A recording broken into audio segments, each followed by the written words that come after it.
प्रकार से अपेक्षाएं जो होती इंसान की सभी पूरी नहीं होती। पूरी करने के लिए काम करना पड़ता है। आपके मन में अगर कोई ऐसी अपेक्षा है तो दिन रात एक करना पड़ता है।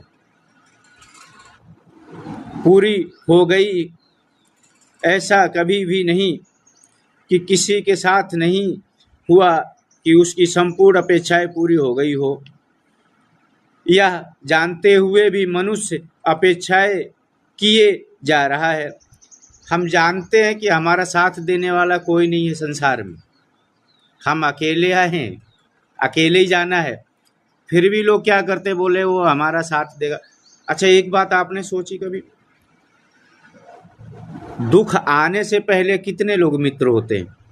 क्या बोलेंगे, अरे यार भाई कभी कोई बात पड़े तो मुझे याद करना, कभी तुम्हारे ऊपर संकट आए तो इस भाई को याद करना, मैं तुम्हारे साथ खड़ा हूँ। जब संकट आता है तो सबसे पहले वही मुंह मोड़ लेते हैं। मोड़ लेते हैं कि नहीं मोड़ लेते, आप सब बताना जरूर। और आपका जब समय अच्छा चल रहा हो तो लोग क्या बोलेंगे, अरे भाई हम आपके लिए तो पसीना नहीं खून बहा देंगे, जहां आपका पसीना बहेगा हम वहां खून बहा देंगे अपना। और जब समय पड़ता है तो पसीना तो छोड़ो, वहां एक बूंद पानी भी नहीं पिलाने के लिए आते आपको। आप तड़पते ही मर जाओगे, देखते रह जाओगे, पर कोई आपका साथ देने वाला नहीं है। एक सच्चा साथी तो खाली परमेश्वर है। अपेक्षाएं रखनी है तो उससे रखिए। किए जा रहे हैं वह दुखी होते हैं, इसका कारण वह स्वयं ही है, कोई दूसरा नहीं। हमारे जो दुख आते हैं इसका कारण कोई दूसरा थोड़ी नहीं होता। हमारा दुख है, सुख है, जो भी होता उसके कारण हम स्वयं ही होते हैं, क्योंकि हम लोगों से अपेक्षाएं बहुत करते हैं, लोगों पे भरोसा बहुत करते हैं।